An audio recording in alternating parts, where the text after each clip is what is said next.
Sa lungsod na Malabon, maagang nagpatupad ng mga hakbang para makaiwas sa bahang ilang eskwelahan. Pero sa kabila niyan, hindi pa rin daw 100% matitiyak na hindi sila babahain. Nakatutok sa Malabon Live si Micaela Papa. Micaela? Mike, ang excitement ng mga estudyante na magbalik eskwela isang linggo bago magpasukan ay naku, sinabayan naman ng pagbabalik din ng panahon ng tag-ulan. Kaya naman aming binisita ang isang eskwelahan na malimit bahain para makita ano ba ang mga paghahanda nila para sa isang maulan na pasukan. Kahit mahinang ulan hanggang tuhod na bahana ang nararanasan ng mga taga-Malabon. Ang mga klase agad sinususpinde tulad sa Dampalit Elementary School. Pero ngayong taon, mas handa na raw ang paaralan para sa pagbabalik eskwela ng mahigit 500 na estudyante nila. Ang dalawang kalsada sa harapan nagiging malailog sa mga nagbabangka papasok ng eskwelahan. Noong Marso, tinaasan na raw ang mga ito ng 2 talampakan. Pati ang sahig sa loob ng paaralan, tinaas na rin.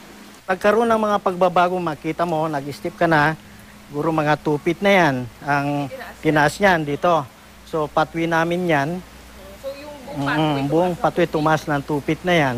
Tapos ito, makikita mo, mga 3 feet. So bali, ang itinaas nitong building na to ay almost 5 feet. Mataas na. Ito hindi na pagkaklasyan yan, wala na yan. Hindi na to ano yan kasi, pagka umulan nga, tulad ng sabi ko sa iyo, pagka umabot hanggang tuhod, luhod na yung bata dyan. At saka hindi na pakikinabangan, kaya nandyan lang yung mga ano namin. Bali, ang gagamitin lang lang sa busari Ito, puro taas. Ito, second floor. Second floor. Ayan, bagong CR yan. Nataas na rin, kaya nakita mo yung nakaabang may design Ngunit sa kabila ng mga pagbabago, wala pa rin daw katiyakan na baha-proof na ang paaralan.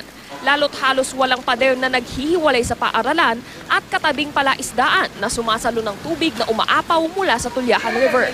Hindi pa rin daw nagagawa ang bagong gusali, kaya sa bukas na first floor ng isang building lang magkaklase ang ilang estudyante. Kapal lang ang panangga sakaling bumagyo at humangin ng malakas. Sa ganitong pagkakataon, hindi raw mangingiming magsuspindi ng klase. Ngunit patuloy pa rin ang pag-aaral kahit wala na sa eskwelahan. Itong pagpasok ng mga bata, magkakaroon kami ng orientation sa mga magulang na gano'n ang sasabihin namin na nakahanda silang tumulong sa mga anak nila.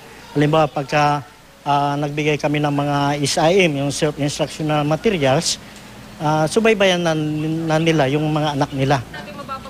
Mike, naka-standby na nga ang 500 tauhan ng MMDA para magsagawa ng massive clean-up sa mga estero at kalsada malapit sa mga paaralan sa Metro Manila. Target nila na matapos ang paglilinis sa loob ng 3 linggo. Mike? Maraming salamat, Micaela Papa.